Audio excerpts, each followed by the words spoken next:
a señalar las contradicciones del sistema, a denunciar la vulneración de derechos humanos y las desigualdades de poder que hay en los servicios. En ese sentido, ahora también estamos haciendo una campaña de cero contenciones, que luego nada, os contamos brevemente si os interesa. Y luego, por otro lado, queremos contribuir a la socialización de conocimientos, pues tratando de... Todo bien. Tratando de compartir herramientas y otro tipo de narrativas que contribuyan a visibilizar otra manera distinta de entender el sufrimiento psíquico. En ese sentido, hemos editado el libro de Tamas Ignite. También tenemos otros proyectos como la web de Madrid América Hispanohablante y bueno, tenemos algún proyecto más. Bueno, en esa idea es donde nosotras decidimos, encontramos muy útil el libro y decidimos contactar con la autora, le pedimos permiso para traducirlo. Voy a sacarle para allá. Y lo editamos junto con Hermanos Quiero. Este libro forma parte de una serie de materiales que sobre todo en otros idiomas se han ido editando y difundiendo. Presentan abordajes distintos a los que se suelen hacer desde los servicios de salud mental, en los que normalmente cuando las personas con sufrimiento psíquico acuden, pues muchas veces no se sienten comprendidas por el sistema, ¿no? Porque habitualmente lo que se hace desde los servicios de salud mental es tachar las experiencias de las personas de delirios o de sintomatología y se trata de eliminarlas con medicación. Desde lo común considerábamos prioritario difundir tanto en nuestro territorio como en nuestro idioma estos materiales que recogen otras narrativas y otros saberes que están pensados no solamente para las personas con sufrimiento psíquico, sino también pensados por las personas con sufrimiento psíquico o al menos junto a ellas, ¿no? Que es el caso de Tamasin. Yo no sé si Tamasin tiene experiencia en primera persona, pero sí que todo el trabajo que ha hecho ha sido con personas que han estado en servicios de salud o que han experimentado creencias inusuales. Pensamos que este tipo de materiales lo que se centran es en enfoques que respetan a la persona, que respetan su sistema de creencias y que desde ahí pues tratan de trabajar y tratan de respetar la capacidad que todos tenemos de decidir sobre nosotras mismas.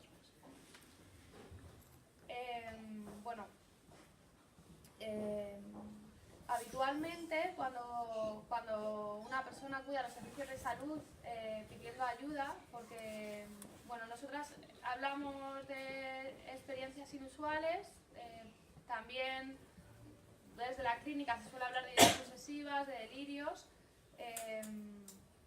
pero bueno, cuando una persona acude a los servicios de salud con estas experiencias, generalmente lo que recibe es una categorización, generalmente un diagnóstico de lo que se denomina enfermedad mental, que puede ser pues desde esquizofrenia, trastorno obsesivo-compulsivo, cualquier depresión psicótica, trastorno bipolar, y lo que se intenta es dar medicación para eliminar estas experiencias, ¿no? Siempre desde la idea de que las experiencias de la persona son defectos y que hay que eliminarlas. O bien a veces se pueden tratar desde la psicología, pero también normalmente desde la premisa de que hay como un fallo en el sujeto y entonces lo que tenemos que hacer es o bien intentar que esas creencias se eliminen o bien tratar de disminuir la convicción que la persona tiene sobre sus propias experiencias o bien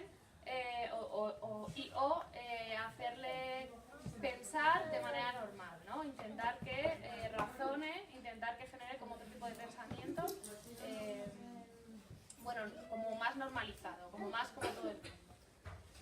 De alguna manera esto se suele hacer sin preguntarle a la persona tampoco si quiere pasar por este proceso. Normalmente es lo que tratamos como una imposición, ¿no? A la persona no se le pregunta si quiere cambiar su sistema de creencias, sino que directamente se asume que piensa incorrectamente y entonces pues intenta corregir.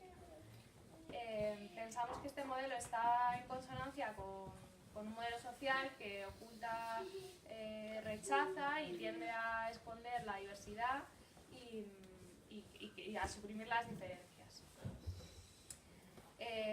Y en este sentido hay muchas personas que no se sienten cuidadas y acompañadas desde los servicios de salud. Además, ¿no? La idea de que uno llega con un sufrimiento a los servicios y generalmente se le diagnostica y se le medica, a veces da la sensación de que a uno no se le está escuchando, no se está escuchando el sufrimiento, porque de muchas maneras, y es lo que venimos a hablar un poco con el libro, cuando uno va a pedir ayuda por este tipo de cosas, no pide ayuda por la experiencia en sí, sino por el sufrimiento que le está generando. Entonces, el recibir pues, un diagnóstico, ¿no? El que le digan que lo que le pasa es que está equivocado, normalmente lo que consigue es que la gente pues, no se sienta escuchada y puede acabar conllevando a que la gente no cuente en los servicios de salud, no hable de lo que le pasa. Además, muchas personas tienen estas creencias muy arraigadas. Hay veces que para la persona tienen una serie de beneficios o que forman parte de su identidad y que no quieren que se eliminen sus creencias. Pueden tener un sentido propio o las personas pueden tener una explicación propia de qué son estas experiencias o de dónde vienen, ¿no? Pero para la psiquiatría en general no hay otra explicación que no sea la de la psicopatología. Y toda explicación alternativa es patológica en sí misma. Y muchas veces la única opción es medicar. Y si las experiencias no desaparecen, pues se medica más. Entonces, o bien hay gente que está hipermedicada y la medicación llega un momento en el que, aparte de todos los efectos secundarios que tiene, que hay muchísimos, pero que generalmente siempre se considera que son preferibles a que una persona tenga experiencias de este tipo, por supuesto sin que la persona lo elija, porque a lo mejor una persona prefiere escuchar voces a engordar 30 kilos, pero por supuesto siempre se considera que esto es algo pues, que es preferible a tener pues, delirios o cualquier cosa. Y además también cuando uno tiene una medicación muy alta, generalmente tampoco puede pensar bien, tampoco puede pensar uno por sí mismo y tampoco puede elaborar estrategias, que es lo que se intenta, la perspectiva desde la que parte este libro, ¿no? Cómo ayudar a las personas a pensar y a elaborar sus propias estrategias. Esta idea es parte sobre todo del modelo de escuchadores de voces, que es un modelo que nace en Holanda con el trabajo de Mario Rom y Sandra Escher. Él es un psiquiatra que a partir de un trabajo con una de sus pacientes no sé si se da cuenta o cae en la cuenta de que hay muchas personas que ellos hacen un llamamiento en televisión a personas que escuchan voces y hay muchísima gente que les llama. Y de toda la gente que les llama diciendo que escucha voces, solamente un porcentaje está en tratamiento en los servicios de salud, ¿no? Porque no todos se han convertido en pacientes psiquiátricos. Entonces ellos hacen un estudio con ellos y ven que la diferencia entre la gente que se convierte en paciente y la gente que no se convierte en paciente radica fundamentalmente en cómo las personas interpretan sus experiencias y cómo las afrontan. Y por ejemplo, las personas que acaban en los servicios de salud por escuchar voces, pues es muy común que las personas sientan que las voces tienen un poder sobre ellas, ¿no? Entonces ellos empiezan a trabajar desde la idea de que lo que hay que eliminar no es la experiencia de escucha de voces, sino el sufrimiento que generan, y entonces dar herramientas a las personas, pues este ejemplo del poder que tienen las voces sobre uno, dar herramientas a esas personas para tener ellos poder sobre las voces, por ejemplo. Entonces desde este modelo es donde nace también las ideas que propone Tamásyn en el libro. También desde la idea, ella dice, ¿no?, que hay muchas personas circulando por la calle que tienen ideas que se podrían considerar delirios o no, ¿no? Pues gente, desde la propia religión hasta pues gente que cree en la telepatía, que cree, ¿no?, que nos están vigilando por los dispositivos, o sea, toda una serie de cosas que algunos pensamos y que, que pueden ser consideradas delirantes o no. La diferencia entre si esto acaba siendo un problema o no es como esa manera que tenemos de afrontar esta experiencia. Entonces ella dice que entonces no es ético si hay personas que pueden vivir con estas experiencias y pueden llevar vidas satisfactorias y gente que no es ético tratar de eliminar las experiencias de la gente que tiene sufrimiento. Que la idea sería poder trabajar con ese sufrimiento e intentar que sufran menos y no eliminar las experiencias. Y que la explicación científica o considerada científica, porque luego, bueno, tampoco es tan científico el conocimiento psiquiátrico como a veces pensamos, pero que la perspectiva de la medicina o de la psiquiatría es solamente una posibilidad entre otras, ¿no? No es que sea superior, a cada uno le puede servir, hay gente que le puede servir la explicación psiquiátrica, pero hay otras explicaciones, por ejemplo en otras culturas, o gente que piensa de manera diferente respecto a pues, presencias o cualquier tipo de explicación que debería ser considerada igual de válida que otras para las personas.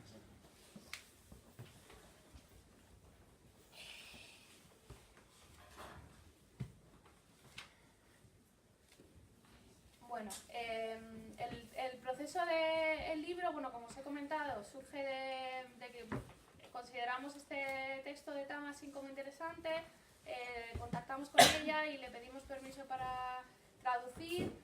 Ha sido una traducción colaborativa con varias personas y luego pues con los hermanos Quero editamos el libro. El contenido del libro resulta de entrevistas que hace Tamasin con personas que han experimentado, que tienen estas experiencias inusuales, que han sido pacientes, también con gente de la red de escucha de voces, con gente que trabaja con personas que escuchan voces. Intenta recoger información de cómo esa gente vive sus experiencias y cómo se enfrenta a ellas, y también hace como una investigación, por ejemplo, con cómo las personas qué estrategias utilizan las personas oprimidas para sentirse empoderadas, ¿no?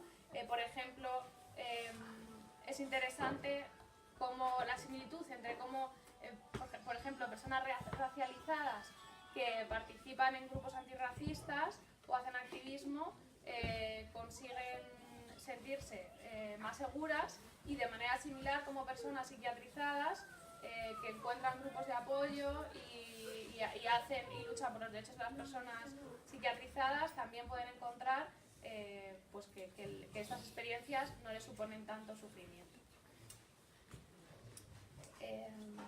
Yo creo. Pues yo os voy a contar más como concreto del libro, ¿no? De la estructura y bueno, luego pues contaros así cosillas. Espero que otras veces me lo he escrito y solo leo lo escrito. Hoy he venido así pensando, estoy mejor, yo creo que podré, y no lo tengo ahora claro que estoy nerviosilla. Pero bueno. Bueno, sobre la propia estructura del libro, ¿no? Aparte de que el libro es un material que me parece muy asequible, muy fácil de leer, no es un texto técnico súper enrevesado, ¿no? Que haya que tener 200 másteres para hacerlo, o sea, para leerlo, ni para hacerlo a lo mejor tampoco. Y que parte muy de experiencias concretas y muy cercanas, entonces está bien, pues yo creo que es fácil de leer y va mucho a lo concreto, igual más que yo. De los capítulos, sí que al principio pues hay una parte que habla más de antecedentes, que es la que, bueno, cuenta un poco más trozos de lo que ha contado Ana, ¿no? El enfoque de la red de escuchadores de voces, cómo ha utilizado este enfoque para hablar aquí no concretamente de escucha de voces, sino de ideas, creencias inusuales, o lo que se llamaría, pues eso, en el lenguaje clínico, más delirios, ideas obsesivas o ideas sobrevaloradas, también es un concepto que usa la clínica. Y luego también, bueno, habla de diferentes, bueno, en ese trozo habla de eso, y también de diferentes definiciones de ayuda, que es un trozo que me parecía interesante. También me he puesto como alguna cosa para alguna frase concreta que compartir, ¿no? Y por ejemplo ahí sí, en el trozo, ¿no?, que está hablando de las diferentes definiciones de ayuda y de cómo muchas veces de los servicios de salud mental se entiende que es otro el que decide cómo te va a ayudar, independientemente de tus necesidades, porque las vas a ver mejor el otro. Pero igual tendría sentido también que la ayuda ofrecida tenga algo que ver o resuelva, o por lo menos vaya en consonancia con las preocupaciones de quienes reciben esa ayuda. Y muchas veces hay gente que sí pide ayuda, pero no está pidiendo ayuda para que le digan esto es mentira.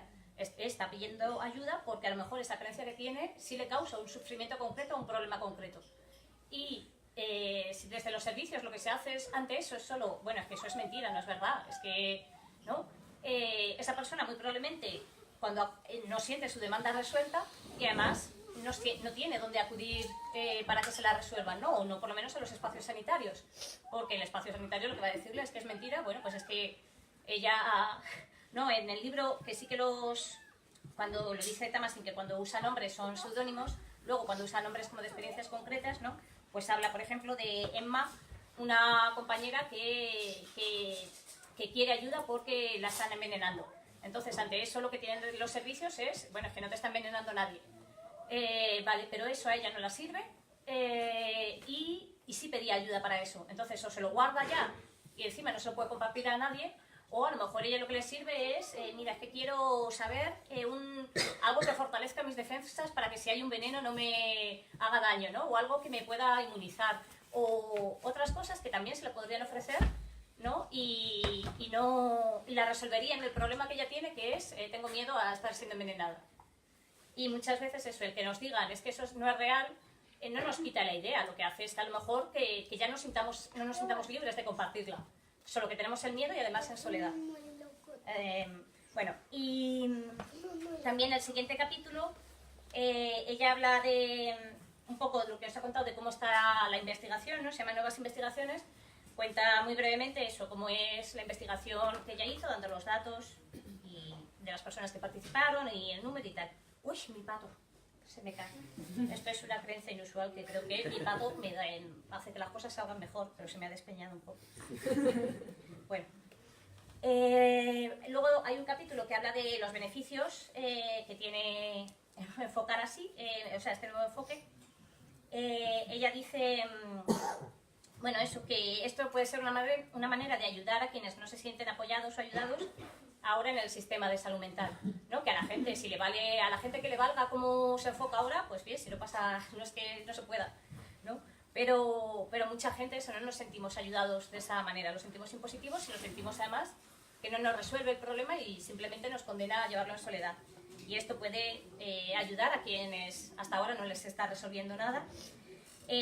También incluye a toda esa gente que no les sirve una explicación psiquiátrica, pero aún así quiere ayuda, ¿no? Lo que os he dicho de Emma, o a lo mejor eso, hay gente que el tema de, pues tienes presencia, ¿no? El sentir que tienes contacto con los muertos o con el más allá o algo así, a lo mejor no le sirve una explicación psiquiátrica, ¿no? Le puede servir bien a alguien que se está despidiendo de ella, su ser querido, que, ¿no? Y de hecho a lo mejor no le sirve, o sea, la explicación psiquiátrica le resulta dañina. No, tú te estás inventando que viene tu abuelo a verte por las noches, pero es que a lo mejor a mí me está sirviendo para decirle las cosas que no le pude decir o para, ¿no? Entonces, bueno. Y también habla de cómo de construir una identidad más positiva, ¿no? Que muchas veces cuando lo que hacen con nuestras experiencias es que son patologizadas, etiquetadas y además muchas veces de manera crónica, eso te construye una identidad de enfermo, que es una identidad jodida en la que estar, la verdad. Y además, y bueno, esto es fenomenal ya para la concentración. No, si está fenomenal, es muy agradable también para la ansiedad, pero claro, es contraproducente a lo mejor en la propia presentación. Bueno, que eso, la identidad más positiva, que es verdad que estar anclados en el rol de enfermo suele ser muy limitante, tanto por cómo lo ves desde fuera como cómo lo sientes tú misma, ¿no? Y para la identidad puede ser, de hecho, fortalecedor, puedes encontrar una fortaleza en, pues, si has sido víctima de persecuciones y mira, te las has apañado para salir y que, o sea, para estar aquí, ahí puede ser una fortaleza. Si eso lo que lo transforma el sistema de salud es te inventas las cosas, no distingues la realidad de la mentira, no te enteras de nada, pues es un rol bastante más incapacitante que el de, joder, la verdad que me lleva tiempo persiguiendo a alguien y aún así ahí me las apaño. Y luego había una cosa también que había puesto aquí, a ver.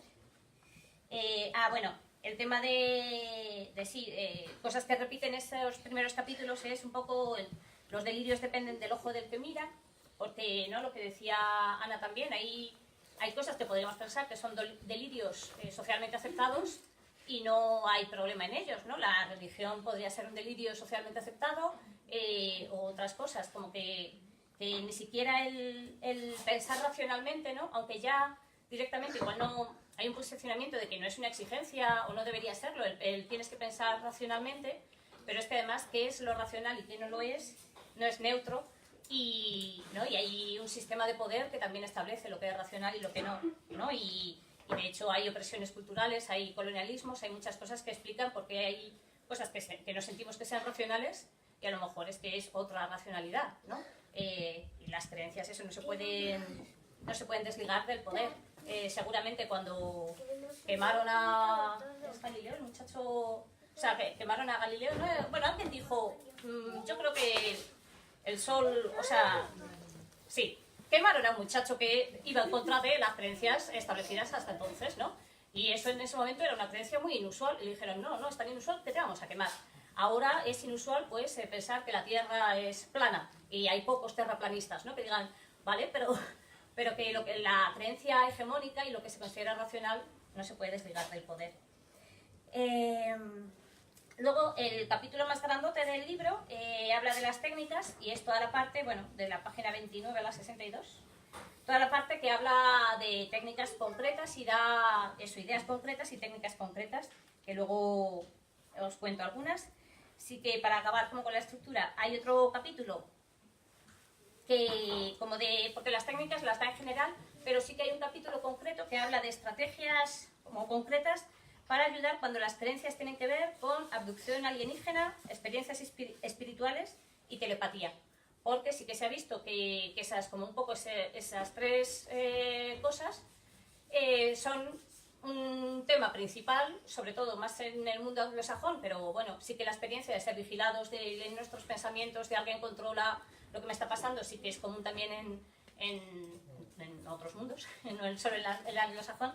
Y luego, sí es verdad que el anglosajón tiene más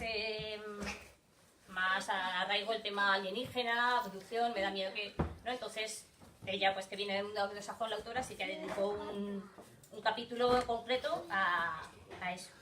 Y luego hay otro capítulo que habla sobre grupos de apoyo mutuo, y que bueno, aquí hay varios que conocéis los grupos de apoyo mutuo, porque precisamente en Tres Peces ¿no? Fue donde nació FIPAS en Madrid. Y bueno, entonces sí que habla de grupos de apoyo mutuo específicos de creencias inusuales o donde se comparten este tema, y habla de una experiencia concreta en Exeter, en Reino Unido, y luego, bueno, tiene como un resumen. Entonces sí que había pensado compartir algo de la parte de las técnicas, por lo menos así contar cómo las estructura ella también, ¿no? Ella habla primero como de unos principios fundamentales que es gracioso porque yo, bueno, cuando lo íbamos leyendo en la corrección y en todo esto ya lo pensaba, pero ahora que me lo he releído todo, primero porque, ¡ay, qué bonito ha salido el libro! Y entonces hace ilusión, y luego para hoy la presentación, algunas cosas dices, si es que son de sentido común, o me lo parecen, no creo que sea una locura precisamente, pero son tan poco habituales en los servicios de salud mental, ¿no? Como en principios fundamentales pone escuchar, que parecería como ideal que a lo mejor lo hiciera en los servicios de salud mental, pero igual pues no pasa exactamente. No, otro principio fundamental que dice eso es como no pautas concretas, sino como a la hora de pensarlo todo después las estrategias, pues cosas como que deberían guiarlo todo. Que fuera desde la escucha, que fuera desde intentar un pensamiento creativo. Que una cosa que puede ayudar mucho es consultar libros y materiales sobre el contenido específico de las creencias que estés manejando, ¿no? Esto yo lo pensaba, por ejemplo,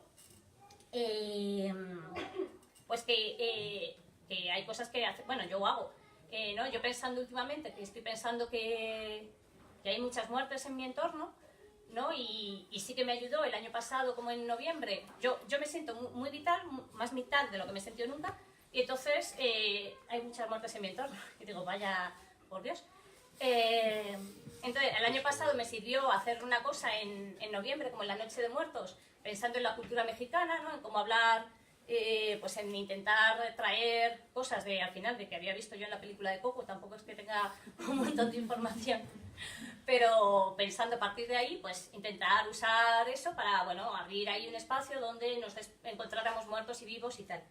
Y ahora que también desde estos últimos meses como que han muerto también varias personas o cercanas a mí o cercanas a vínculos míos, pues pensaba también en buscar cómo hacen en otras culturas cuando a lo mejor tengan una etapa de muchas muertes, ¿no? Porque haya habido una epidemia, porque haya habido una mala cosecha, por cosas así, pues intentar pensar qué hacen en esas culturas, si hacen alguna especie pues, para aplacar a la muerte o algo así, ¿no? Entonces esto lo rescataba porque creo eso, que tiene que ver con la idea de que, bueno, pues no hace falta decirme, que ya lo sé yo seguramente de todas maneras, que no es que porque yo esté vital se esté muriendo la gente. Seguramente no sea por eso. Pero, bueno, me apetece buscar cómo poder hacer algo concreto porque a mí me da seguridad, ¿no? Bueno, pues saber cómo hago porque me da calma. Entonces, bueno, luego en las estrategias sí que ella las divide como en 4 bloques. Hace unas que son como estrategias para reducir miedo y aumentar la sensación de control, estrategias para mejorar el afrontamiento, estrategias de resolución de problemas y métodos alternativos, lo llama así. Entonces, de estas un poco también, solo por dar algunas pautas, no os voy a contar todo, ¿no? Idealmente también me podéis decir, bueno, ya. Pero bueno, como en reducir miedo, a mí también eso, me parecía que algunas son muy de sentido común, ¿no? Decía, aumentar la sensación de protección. Y pensaba también en lo que decía Ana, en la idea de que, bueno, de que hay un continuo y de que hay experiencias o creencias que no tienen base, pero que a lo mejor las hacemos un poco todos, y hay otras que bueno, que igual se ven más inusuales, ¿no? Pero ella, por ejemplo, cuando hablaba de las estrategias de protección, que ella pone ejemplos y pone pues una mujer que como siente que le leen la mente cuando ve la televisión, pues prefiere usar un sombrero concreto, que cree que ese sombrero la protege. Entonces ve la televisión con ese sombrero y pues está más tranquila, puede ver la tele. Yo pensaba en mujeres, que hay muchas mujeres ahora que salimos a lo mejor a la calle con aplicaciones en el móvil de estas, de si hay una situación de riesgo con que hagas esto, ya avisa a tus 3 teléfonos más cercanos y no sé qué, con el tema de violencias que sufrimos, ¿no? Al final, tener esa aplicación en el móvil es un poco tener una cosa que sentimos que nos protege, ¿no? Y que, bueno, pues yo tengo esta aplicación, si salgo más tranquila a la calle, si sé que le doy a un clic al móvil y ya alguien vendrá a ayudarme, ¿no? O mis amigos van a estar avisados, total. Como que hay estrategias que usamos todos en el día a día para hacernos más fácil la vida y al final esto es eso, que no hace falta igual, ¿no? O el que cuando va en avión pues se lleva un amuleto o cosas así, o el traerme el pato para que sea más fácil. También había una cosa que me había marcado aquí para señalar, que es un miedo que hay siempre, bueno, que hay siempre no, pero en los recursos de salud mental o a veces en familiares, ¿no? Hay la idea de que no le des bola, de que si damos bola a alguien que le seguimos la corriente, le damos bola a alguien que tiene ideas delirantes o inusuales, este tipo de creencias, las vamos a hacer empeorar, ¿no? Como claro, pero es que si entras en su juego y le dices qué tal, le va todo a empeorar. Y ella también es una cosa como que menciona, ¿no? Porque me lo había apuntado aquí. Claro, ¿no? Que al final lo que pasa es o sea, que si no le damos bola, ¿no? Con la idea de no puedes entrar en su juego, ¿no? Lo que estás haciendo es eso, dejarle sola con la situación, o dejarle solo. Y que además el tratar de entender, dice aquí, ¿no? ¿Cómo se siente esta persona? Y buscar estrategias para manejar la situación no quiere decir ni que tú tengas que compartirlo, ¿no? O sea, no. Nosotros, ha habido a veces compañeras de nuestro grupo de apoyo mutuo que sienten que es que la están escuchando, ¿no? Que todo lo que diga lo van a oír y que entonces no podría venir al grupo porque también todo lo que digamos nosotras lo van a oír los demás, entonces sería ponernos en riesgo a todas, ¿no? Yo no creo que cuando estoy con esta compañera me estén escuchando, ¿no? pero lo que hacemos con ella no es tanto, no nos están escuchando, sino bueno, pues es que aunque nos escucharan no nos importa. O sea, preferimos que vengas al grupo y tal, asumimos el riesgo de que todo lo que digamos puede ser escuchado, pero si es así no nos importa y vamos, pues ese es el punto, ¿no? No creemos que con eso entonces ella la estemos ayudando más, o sea, estamos acrecentando su sensación de escucha, porque ya entonces nosotros también sabemos que no, lo que estamos es haciendo que pueda seguir viniendo a un espacio. Vale, y luego sí que dice que, bueno, pues también igual me parece de sentido común, el que también es diferente, si tú aceptas su realidad, digamos, para trabajar con esa realidad, y luego le das información aterradora sobre la realidad, ¿no? Que si le das información que le pueda servir, pero igual como con todo en la vida, ¿no? Una cosa que suena delirante a lo mejor es, o que se podrían etiquetarlo así, es que hay fantasmas, vale, pues si una amiga o alguien me está compartiendo que hay fantasmas, podemos ver qué estrategias hay para defenderse de fantasmas, ¿no? La gente que crea que hay fantasmas. Igual no es muy buena idea si yo le digo, sí, pues estas personas fueron asesinadas por fantasmas. Pues igual, claro, entonces no es la mejor idea, pero tienes un problema, vamos a ver cómo resolverlo. Igual en general, viniendo aquí, hacíamos la broma porque le he dicho a Ana que iba a salir fatal y me ha dicho, antes como que estamos haciendo un pequeño así como ensayo en casa, me ha dicho, pues luego va a haber mucha más gente. Le digo, hombre, no, esto es como decirme, ¿ves? Los fantasmas han asesinado a esta gente. No, dime no, hombre. Sí, no pasa nada. Bueno, luego eso, como esas de las estrategias de reducir el miedo, pues están las de protección.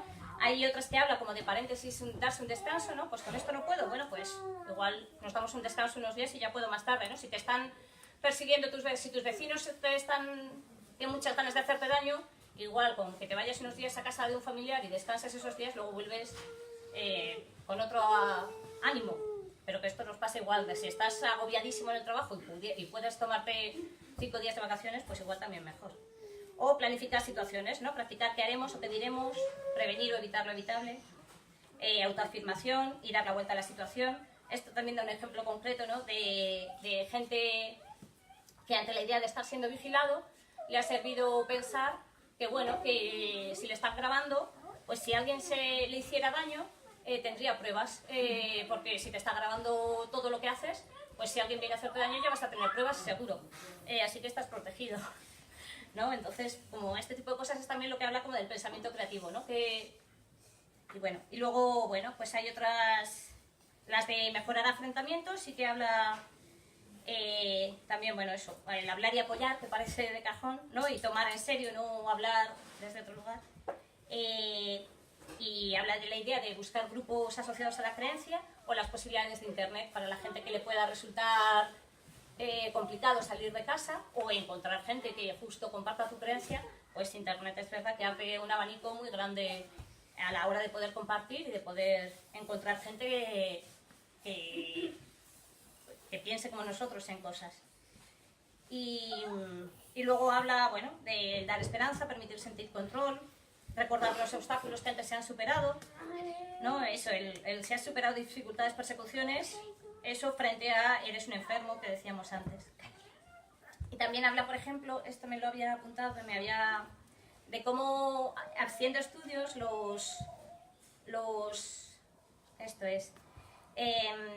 que muchas veces las depresiones grandes o hasta gente que acaba en suicidios tiene que ver con el haber generado una identidad negativa y quedarse en esa desesperanza de la identidad negativa y de la cronificación y del no tener solución y además el sentirse uno muy pequeño, ¿no? Y que muchas veces desde el darte herramientas con tu propia realidad, trabajando dentro de la propia realidad que tengamos, pues puede prevenirse el suicidio porque el sentimiento de desesperanza es mucho menor porque vas encontrando maneras de hacer. Y bueno, luego, bueno, habla también de refuerzo de autoestima, ¿no? A lo mejor, ejemplos que da, y también, bueno, a mí me sirve en lo concreto, ¿no? Si pensamos que la gente se ríe de nosotros, a mí me pasa, si voy andando por la calle, veo grupos y paso por un grupo de gente que se ríe en ese momento, muchas veces pienso ¿qué pintas llevaré? ¿Seré, no? ¿Qué ha pasado conmigo? Pero desde cuando tu identidad está más afianzada y tu autoestima mejor, esas risas no hace falta saber a lo mejor si se ríen de ti o si se ríen de otra cosa. Puede ser que te deje de importar. Pues a lo mejor se rían de mí. Bueno, pues yo qué sé. Pues mira, si tenían o sea, yo estoy contenta conmigo, pues mira, y si se han reído de mí, si tenían un mal día, ya se lo he alegrado. Ya he hecho 2 cosas buenas. ¿No? Y habla, bueno, de otra cosa que a mí me parece básica en general, tengas creencias inusuales o todo, de hablar de refuerzo de relaciones, los vínculos afectivos y encontrar actividades que sintamos importantes, ¿no? Y que eso hace que también la creencia inusual o las cosas, el pensamiento que podamos tener o la idea delirante o tal, no sea a lo mejor el eje central sobre el que gire toda tu vida, porque si además haces otras cosas y además ves a gente que quieres, pues a lo mejor la parte de la creencia es una parte también de tu vida, pero no la única. Y bueno, me estoy alargando muchísimo, tengo la sensación, así que por decir así más corto. Bueno, otro punto, otro capítulo, o sea, otro punto como de tipos de estrategias, ¿no? Habla de las estrategias de resolución de problemas, que habla como de intentar 4 preguntas. ¿Qué quieres o qué necesitas? ¿Por qué no puedes? ¿Cuál es el objetivo a conseguir? ¿Y cómo conseguir ese objetivo sin soslayar la creencia que tuvieras, ¿no? Entonces habla, por ejemplo, eso, pues quiero beber agua. ¿Qué pasa? Que mi familia me la envenena. ¿Cuál es el objetivo a conseguir?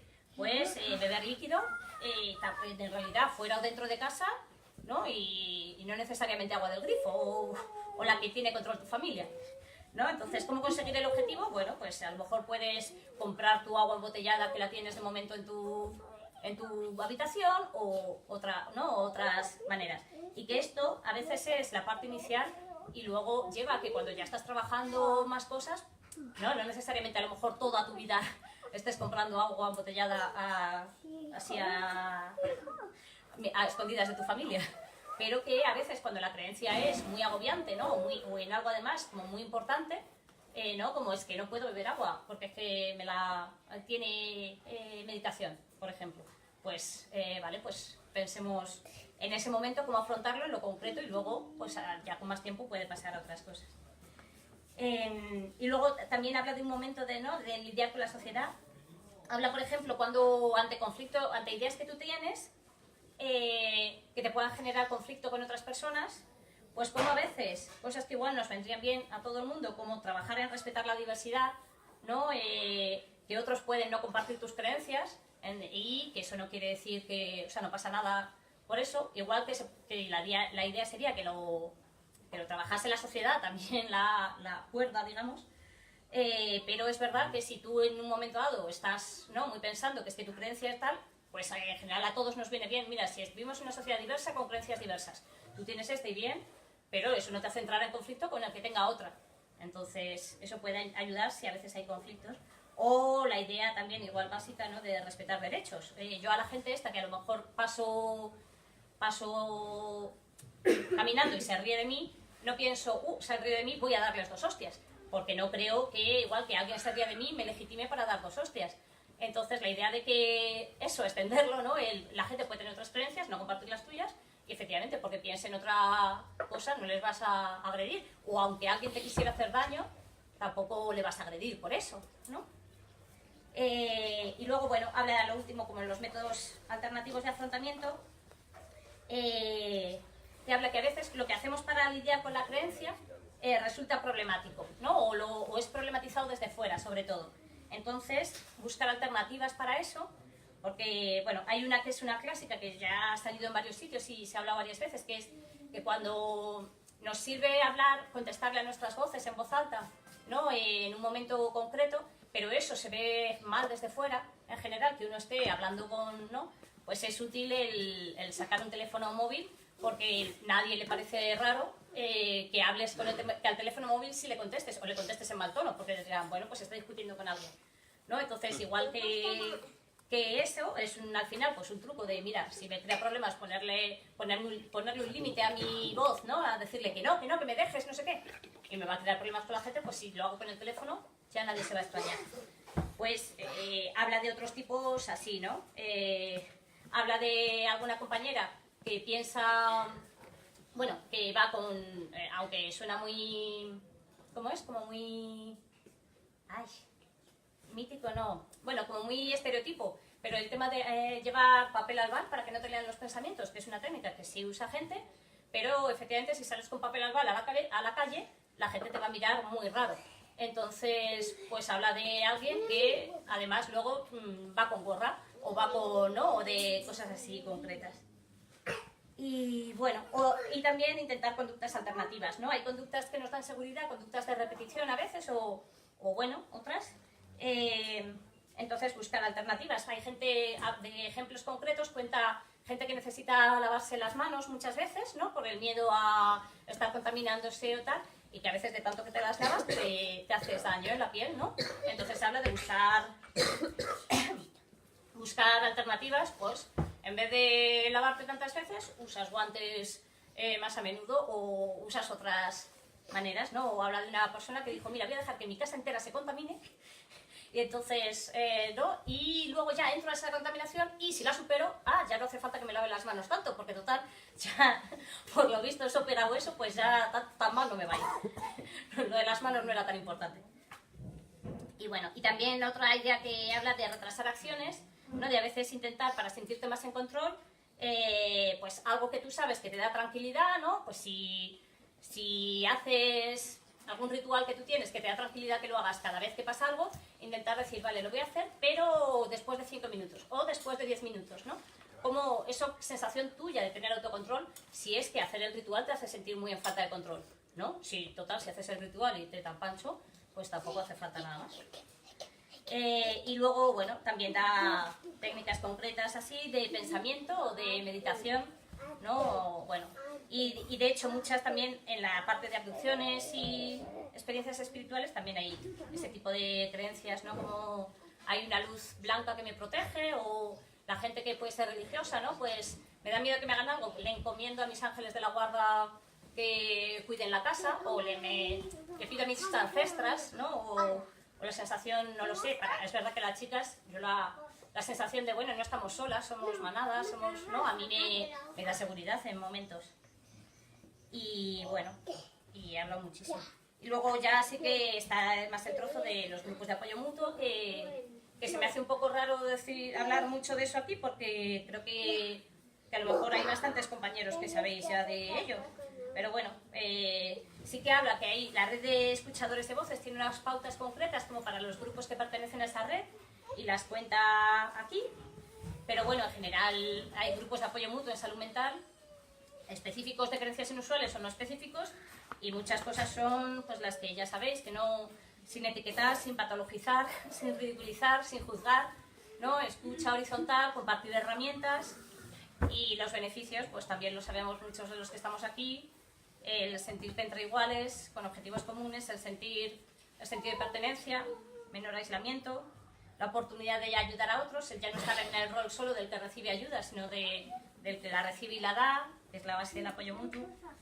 Y bueno, y que de hecho, sí que había puesto aquí, ¿no?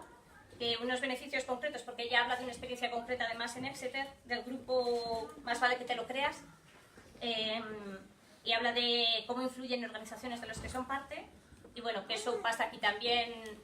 O sea, el hecho de que hoy estemos aquí presentando el libro, pues seguramente también tiene que ver con que Flipas empezara aquí hace 3 años a hacer cosas, ¿no? Y en Madrid haber decidido que el activismo en salud mental y el activismo loco se quería hacer en centros sociales, en espacios, también era con la idea de permearnos unos a otros, ¿no?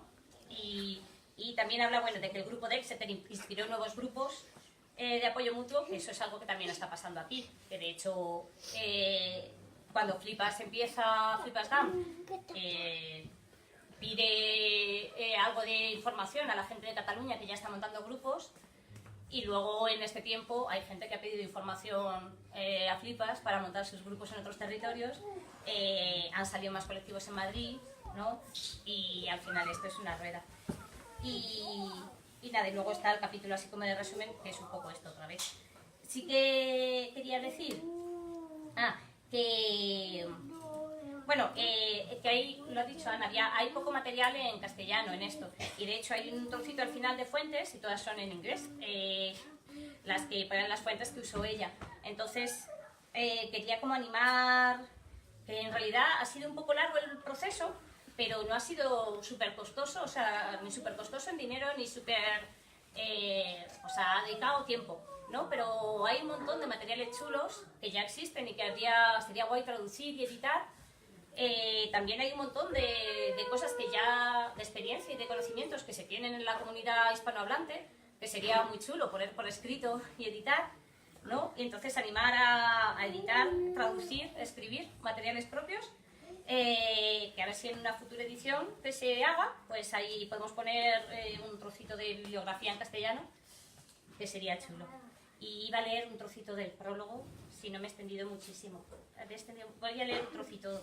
El prólogo lo hemos hecho así nosotros en lo común. Y quería leer un parrafito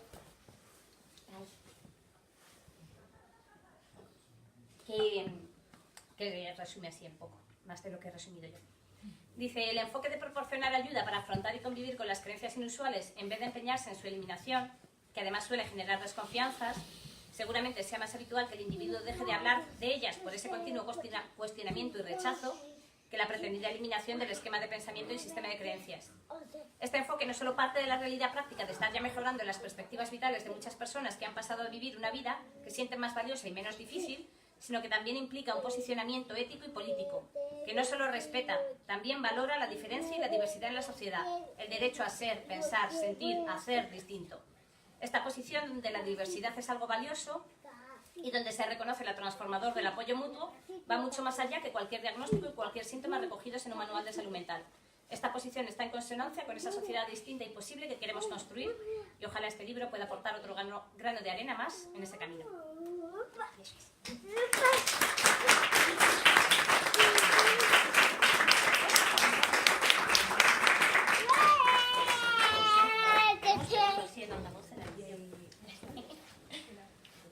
No lo sé, espera, un momento, cortamos, dice el de la grabación. Estamos haciendo un directo en Facebook, entonces si alguien no quiere que grabemos, lo podemos apagar. Vale, si a alguien le importa que hable, que nos lo diga y lo paramos. Vale. En primer lugar, comentarte, yo soy mexicana. Y la película de Coco, cuando mucho, refleja el 10% de las tradiciones que nosotros tenemos con nuestros padres. No me gusta de la película, pero Sí. fue un fraude. Eso, ahora, siendo de México, yo tuve una experiencia, te platico de los dos mundos en los que yo he vivido, porque en México la seguridad social no es de tercer mundo, es de quinto mundo. Y aquí, aunque luego algunos me dicen que España no es de primer mundo, para mí ha sido vivir como el día y la noche. En México, la hermana de una de mis mejores amigas tuvo problemas psicológicos y psiquiátricos. Lógicamente tuvo que ir con especialistas privados porque allá en México sí pasa lo que tú dices. Te medican, te hipermedican y hasta que te vuelven pronto majara o te intoxicas por los medicamentos. Me comentó, fíjate que una de mis hermanas tiene una depresión muy fuerte. A ver qué día te das un tiempo y la puedes ir a ver. Fui, hola, fulanita, ¿cómo estás? Yo estoy muy bien. Bueno, la veías tan normal. Cuando salí, me da la mano y me da un papel. Y me dice, estoy secuestrada. Ayúdame a conseguir el dinero si estas personas no me van a aceptar. Después de ver a varios especialistas, fíjate, lo que le curó la depresión fueron unas cápsulas de zinc.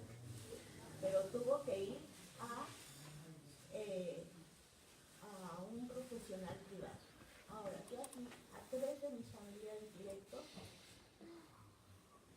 se han tratado en el Centro de Salud Mental de Peña Gordea y noto la atención como la privada en México. No los hipermedican, sí los escuchan porque primero fueron evaluados por un psicólogo. A 2 de ellos se les remitió con el psiquiatra, al otro con pura psicología. pero nunca los vi, a los que necesitaron ayuda psiquiátrica, nunca los vi hipermedicados. Cuando un medicamento no le hacía efecto, recurrían a otro. Entonces esas son mis experiencias en los dos mundos. Ahora, yo quiero que me expliques eso del sistema de creencias, como que a lo que cree la gente que le pasa o alguna creencia en particular.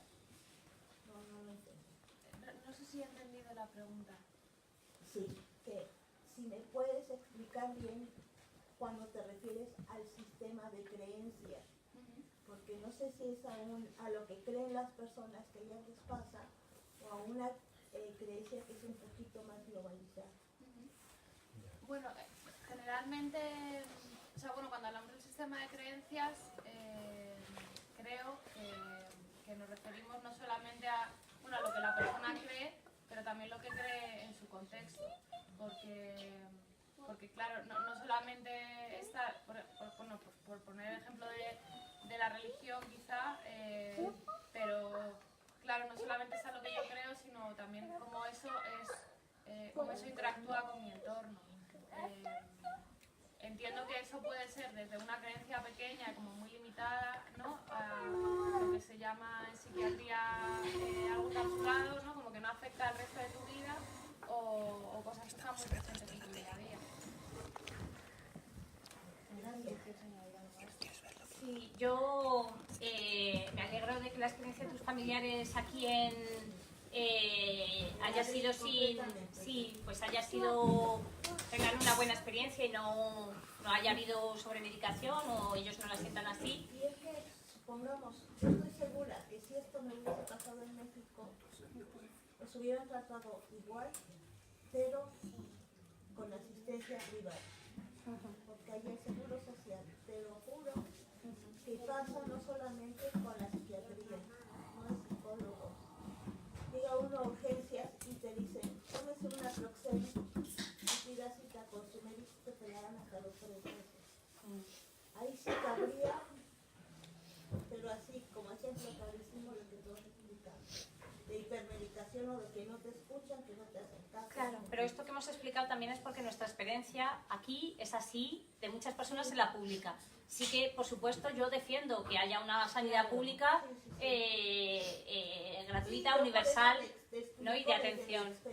Y claro que, menos mal que no es la única experiencia la de, ¿no?, y que hay gente que está teniendo otras experiencias en la sanidad pública también. Pero nuestra experiencia de muchas compañeras sí es de una sobremedicación brutal, una ausencia de escucha.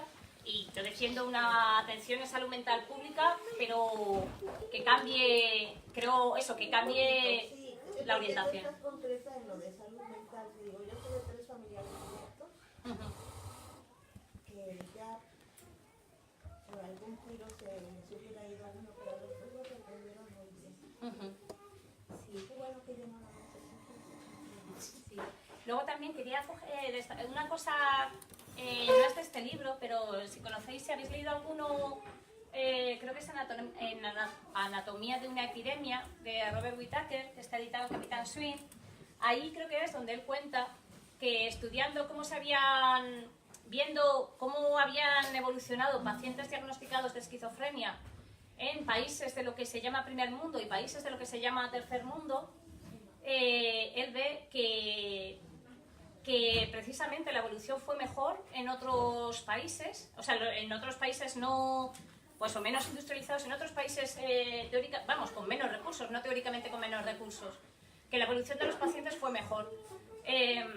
Porque igual ahí, yo es que no sé si lo tengo, ¿sabes bien eso, Ana? Sí, creo que es un estudio que hizo la OMS que comparaba, eran 3 países en concreto, pero bueno, sí, una de las explicaciones que él da es que no suele haber dinero para mantener medicaciones a lo largo del tiempo, ¿no? Que de aquí hasta ahora no, y ahora también, aunque se está cuestionando desde la evidencia científica, pero yo creo que eso no llega a la práctica clínica, lo que se hace es empezar a medicar a una persona y, en teoría, esa persona tiene que estar medicada el resto de su vida. Y, sin embargo, en estos países, que es lo que ahora parece que apoya la evidencia también, se medica en los episodios más puntuales de crisis y como luego ya no hay dinero para mantener tratamientos y desde luego no para mantener los tratamientos que mantenemos aquí, que cuestan como 500 euros al mes, pues esa gente a largo plazo es verdad que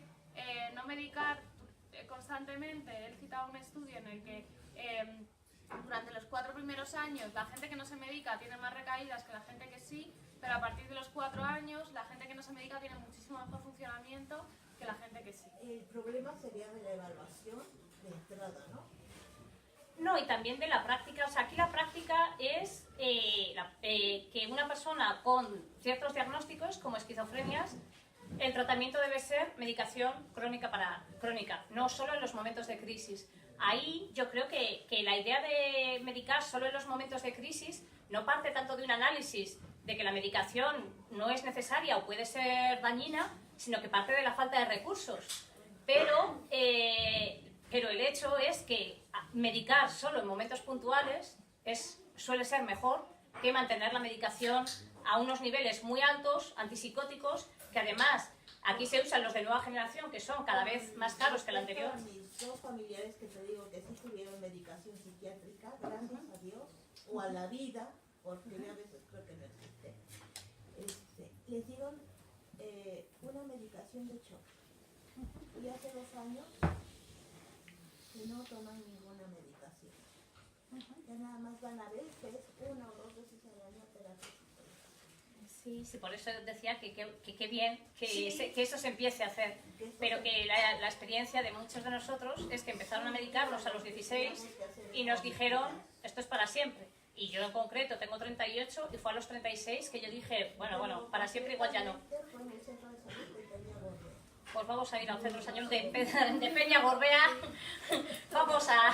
nos ha interesado. Las que nos tocaron, pues, sabían su trabajo. Es que luego depende también de los profesionales. También. Muchas veces depende de los profesionales y la visión que tengan, más que... Claro. Independientemente de que el sistema pueda tener falta de recursos. Pero muchas veces la visión del profesional es importante también. Para ir. Y habían levantado la mano antes Víctor y también la compañera del fondo. Yo quería saber por qué grabáis. ¿Por qué nos grabáis? Grabamos aquí, ¿no? Nosotras. Sí, ¿por qué? Hemos grabado para que la gente que no haya podido venir, hay gente que lo hemos puesto en redes, en la red de lo común, podemos cortarlo también, ¿eh? No os preocupéis, es verdad que... Pero hemos grabado porque hay gente que nos ha dicho, no podemos ir, pero no... Graba lo que sale aquí, no estáis grabando vosotros. La graban ya todo. Sí, es por eso, para que la gente... Lo hemos puesto en Facebook, para que la gente que no podía venir nos ha dicho, ¿hay manera de seguirlo? Y hemos dicho, sí, lo retransmitimos, pero no... Vale, por eso es. Y Víctor, no sé si querías. Pero es interesante que tú estás comentando este ámbito de la Vallecas. Sí, Sí, pues eso. eso por una parte, esta Villa de Vallecas, y luego por otra, cosas que habéis comentado, como reduciendo al ámbito profesional, hay una violencia cultural, es lo que posibilita las violencias estructurales y las violencias directas. La violencia cultural es deshumanizar a ciertos grupos de población, que eso está presente.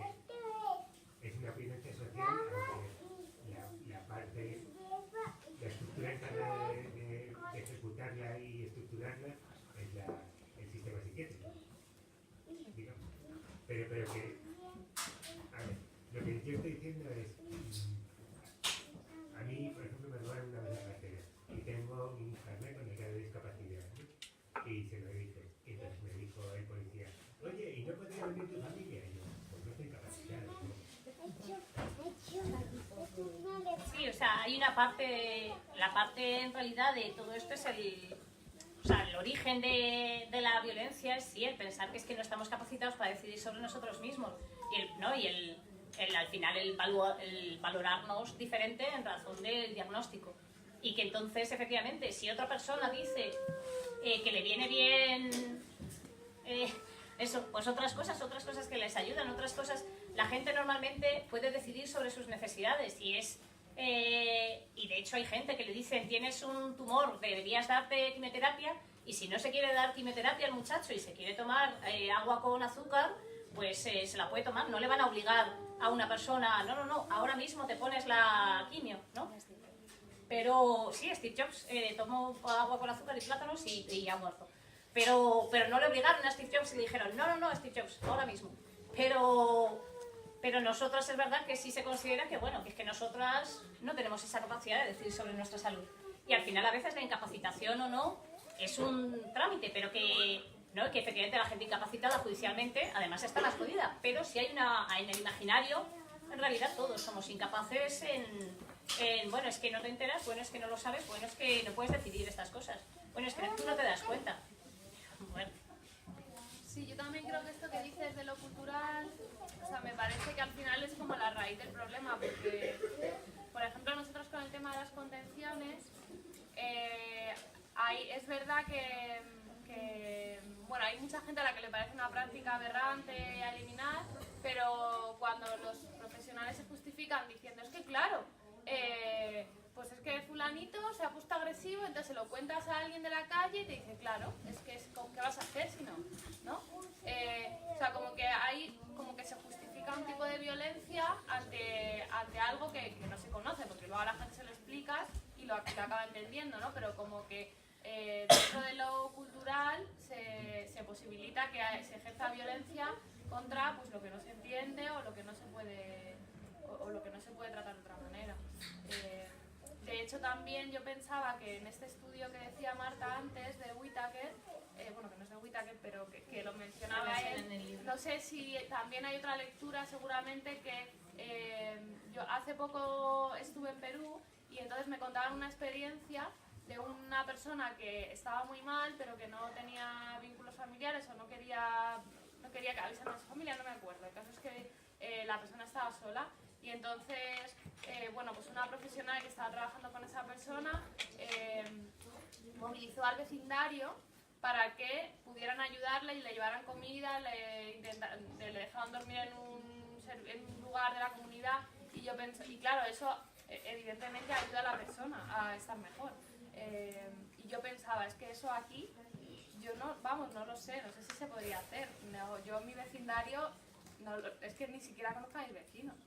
Entonces, no sé, que me parece también que a veces los lazos sociales que hay entre ciertas comunidades que a lo mejor nos parecen que económicamente, bueno, que nos parecen no, que económicamente tienen menos recursos, pero quizá los lazos de solidaridad también entre las personas son otros. No sé si eso también tiene que ver. En el estudio de la OMS también se mencionaba que la CDC en Nueva York tenían, se decía, que creo que era un estudio entre la gente que les había tenido, que las valoraban como mucho peores que las crisis en el sur de la India. Decían que la misma, bueno, no la misma, ¿no? Porque siempre es diferente, pero... También, no sé si en este estudio o nos lo contó en un curso que hice el año pasado un antropólogo que trabaja en temas de salud, no me acuerdo si lo he leído en un sitio o fue del otro, pero nos contaba que por ejemplo, aquí se cree, ¿no?, que muchas veces cuando has tenido un primer brote, se da por supuesto que puedes tener más, ¿no? Y entonces hay una expectativa propia y una expectativa del entorno de que es fácil que tengas más, porque ya has tenido uno, puedes tener más. Que hay otras culturas donde cuando hay un brote se interpreta mucho como una posesión, digamos, de un espíritu. Pero no hay una creencia compartida de que si te ha poseído un espíritu una vez, pues ya te pueden poseer 7 veces, porque no, al contrario, hay una creencia de, bueno, te posee una vez, estarás el tiempo que sea y luego no necesariamente se tiene que repetir. No hay una creencia compartida de esto ha abierto la puerta a que tengas más brotes o más posesiones. Entonces, esa creencia internalizada y desde el exterior, en la práctica, también aquí, cuando se ha tenido un brote, hay más reincidencia, y en los países donde se cree que eso es una cosa puntual, por una posesión que vino una vez, pero ya está, ya se te fue, realmente también, estadísticamente, luego hay muchos menos rebrotes o reincidencias, ¿no? Porque es verdad que es que nuestra expectativa construye realidad y la expectativa del entorno construye realidad.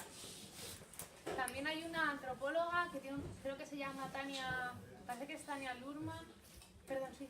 Quizás, no sé si nos estamos poniendo muy técnicos y nos estamos saliendo. No, bueno, ella hablaba de que El resto de ¿de qué? que si nos estamos saliendo del resto de la gente. No sé, Sí. tampoco. Nada,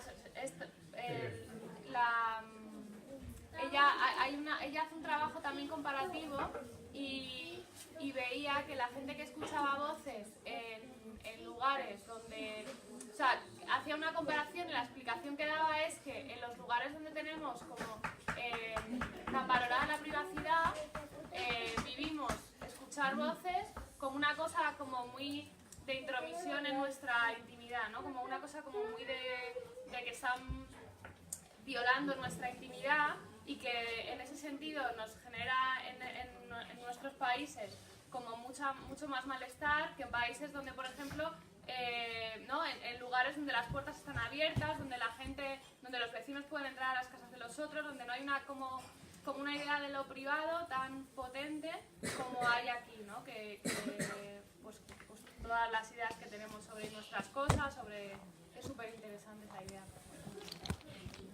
Sí, no sé si más compañeros queréis preguntar o comentar o podemos levantar y que empiece el micro abierto y si queréis alguien más llevaros el libro o como queráis.